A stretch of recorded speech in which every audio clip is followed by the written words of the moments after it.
back to us and say, call us when you're selling it because we can't give it away for free, which was not the problem that I thought we would have. My dad had ALS, so I know from a caregiver standpoint how much something like this could mean. But I will tell you, one of the amazing things that I saw happen while he was sick was that his advocates were huge in trying to find any and every technology that could help people with ALS. And Ohio State University has a huge ALS area that, works in that regard. And of course, as we all know, all of us did the Ice Bucket Challenge, and ALS Association has lots of money now.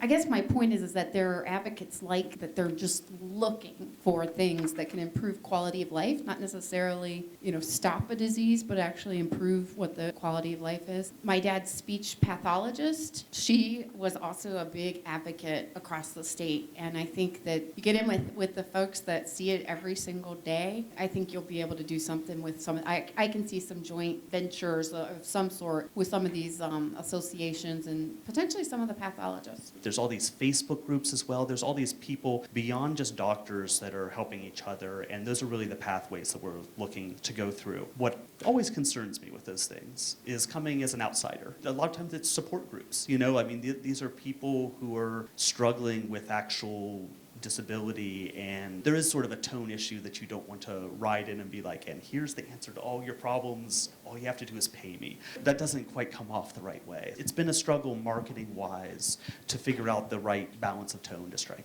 I would use a Google ad process to help you out, because when I search assistive technology, you know how you can search something on Google and then after you search it, there's ads for that product on the side? Yeah. I would tap into that, and I would research on usability. Make sure that your products is easy to use, like Dragon. Dragon is very easy to use. When you're advertising or marketing it to people, I would make sure that they emphasize how easy it is to use, because that's the thing that I look for, and I think that should drive up your demand. My core thing with this is design and user experience and usability, and that's what my initial repulsion kind of to the current things on the market was, not just that they couldn't be used, but so many of the problems have been solved with usability and design. I first sort of approached this as a design problem then some of the more technical problems became even more interesting. That's really been from day one, we've been usability and design based. It's so frustrating to see how much accessibility stuff suffers from really bad design when that's what is needed the most. One thing that you talked about, because you feel so schmarmy trying to promote, here, buy this, Schmarmy's the word, yeah. is that you mentioned your personal story, the reason why you're trying to solve this problem is, you had that experience and you're trying to help other people. So if you go about the sales technique as you're trying to help other people, not sell them something, if you just focus on that, I think that people will see, oh yes. Oh yeah! They know exactly where I'm coming from. They've had that experience. They're not the outside in, you're actually in the inside out. You're trying to help them. So I would really focus on the personal experience aspect. We're not a nonprofit. We are trying to find sustainable business models that can keep this going, but we are applying for B Corp status as far as ethical business standards and that sort of thing. We would like to exist as close to a nonprofit as possible while still having a sustainable business model. Continue what everybody said is the other advocates, so this is on the tip of their tongue. The PA program at Marietta College, Marietta Memorial Hospital, the doctors, the nurses, the speech therapy programs, and I think colleges and universities would be very receptive. How do you get into that class so that exactly what you want to do, they're not talking about it because you want to make money. They're talking about it because they're sold on it. You get a 23, 24, 25-year-old speech therapy student who goes out to work for a company and an event happens. The other place, and I'm not sure how you get into it, but I would think there's got to be, with all the challenges we've had in the last 25 years, with veterans groups, so that the VA or somebody is there for you. We've talked to the VA at the beginning. You would not think of the VA as an innovation center, but they are. They have a technical innovation group within the VA that looks to push new technologies out there. And of all the things I never would have thought, one of the better reactions was from the VA. It was interesting. I hear you're apologizing for having a price tag on this particular application. And what I want to make sure that you understand is that you have something of value. You've created it with a lot of empathy, with understanding the problem that exists. People will pay for that, and you don't need to apologize for that because they see great value in it. It's something that's going to help them. It's something that's going to help their family member. And so one of the things that I would just suggest is, have you considered a national salesperson to start with, and then maybe a sales force over time?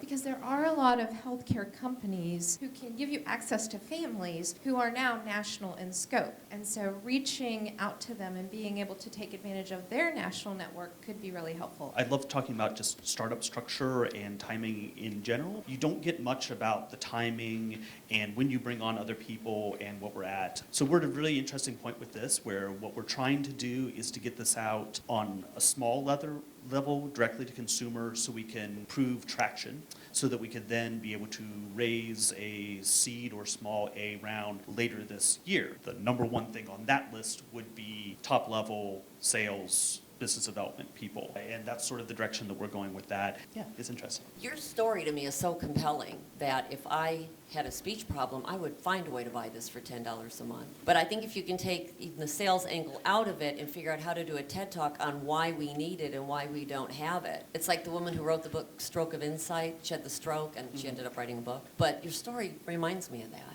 It's a great story. Well, it's always been a weird walking that line between this is what we're doing, we're helping things, and this is why you should be giving me money. And a lot of my last year has been talking to people and explaining why they should give me money. There's a slightly different tone.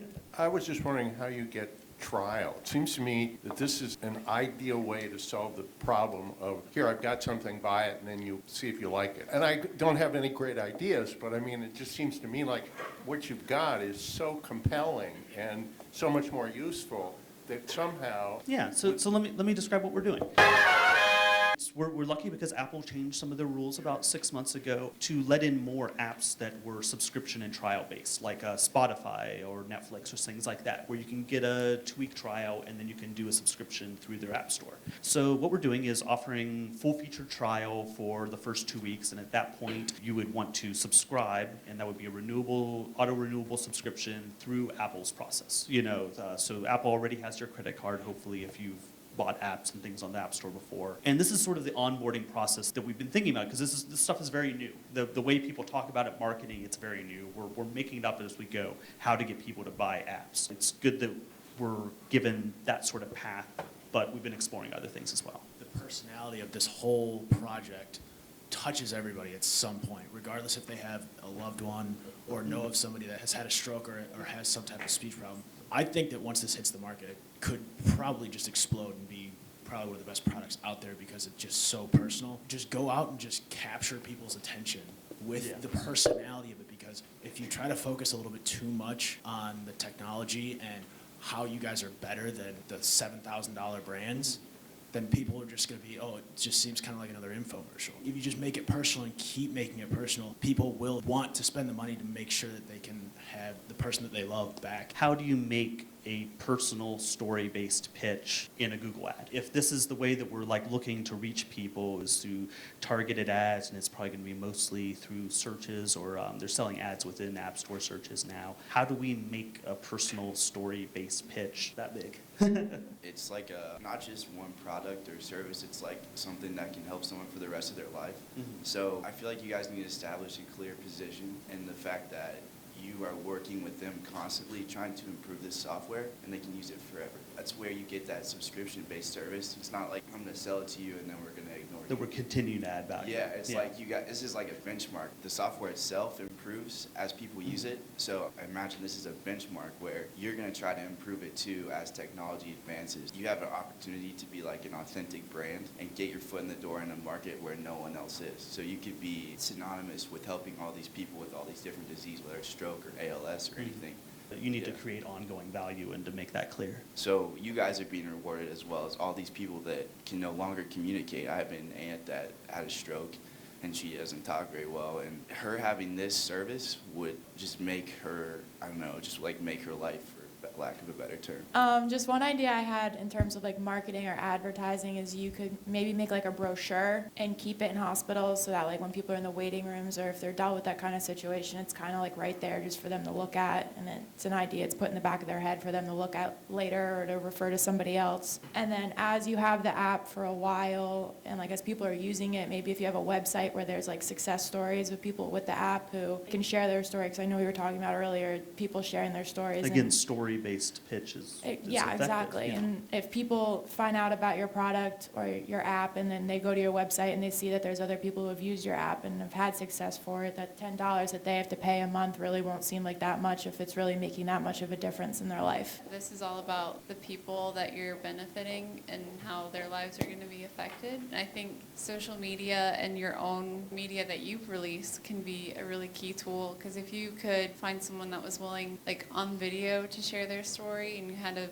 it's a viral video or a talk show host stream waiting to happen, because people love stories and we love hearing about other humans and how their lives have been changed and bettered. And so I think you can release your own media and create things yourselves. It was funny because an investor gave us that same feedback, that they wanted to see video testimonials, not just to buy it, but to pay for it. I think there's like real value there. There's a certain power there. I was just wondering, as you develop the machine learning aspect, what kind of safeguards do you have to protect people's privacy as you're doing That's that? a great idea. You have to design these systems this way. Computer systems don't care about privacy out of the box. They're pretty much designed to keep track of who you are. Whereas we need to save all of the information. We need to save everything that you say so that we can learn from that. What we need to do, though, is to keep that in a separate box from your identity. So you're over here, this is your name, there's your credit card, this is your account number, whereas what you said needs to be stored in a different database, and there needs to not be a string between those two things. It might actually be better if there were strings, but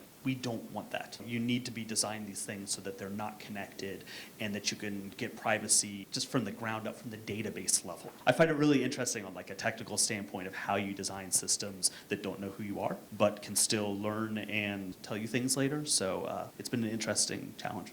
Usually I abhor the idea of using something like GoFundMe because it's basically give me money so I can make something and then charge you. But have you thought about using something like GoFundMe? Because there is an altruistic nature in this software. That's something that could really get a lot of traction on something like GoFundMe, as well as give it a greater visibility. How you'd go about doing that, I have no idea. I'm not even very familiar with GoFundMe, except that ideas like this with altruistic motives tend to blow up through a website or like that. I spent the first year developing this in Santiago. It's interesting because this comes up sort of in talking to investors too. One of them literally just said, it's why don't you just find a millionaire whose mom has ALS? He was dead serious. He's like, I know millionaires and that's what they care about, so why not do that? A big part of what I've seen, we're building on a lot of academic knowledge. We're building on a lot of papers, coming out of Stanford NLP, coming out of Carnegie Mellon. Our core technology is built on the back of academic knowledge that's sitting in PDFs but hasn't made it to market.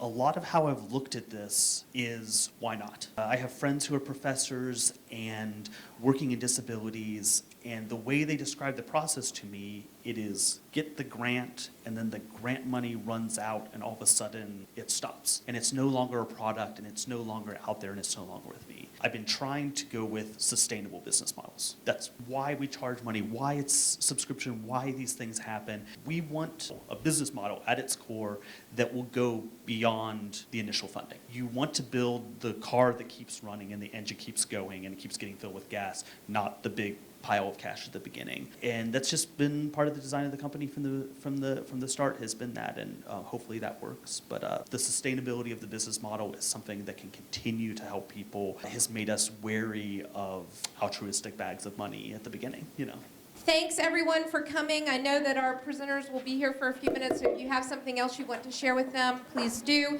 And please come back March 2nd. We will be here for our next PioPitch, March 2nd. Thank you again. Glad to see everybody.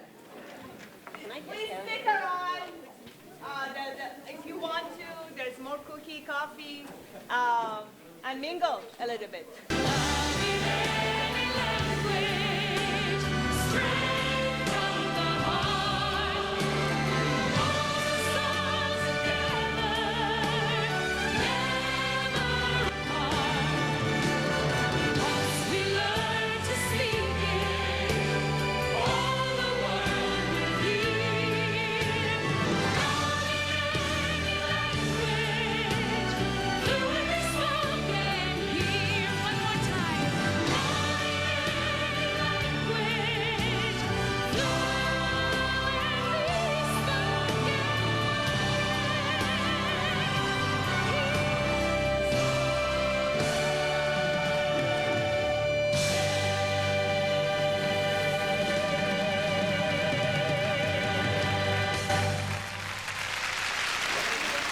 so much. Are you still going?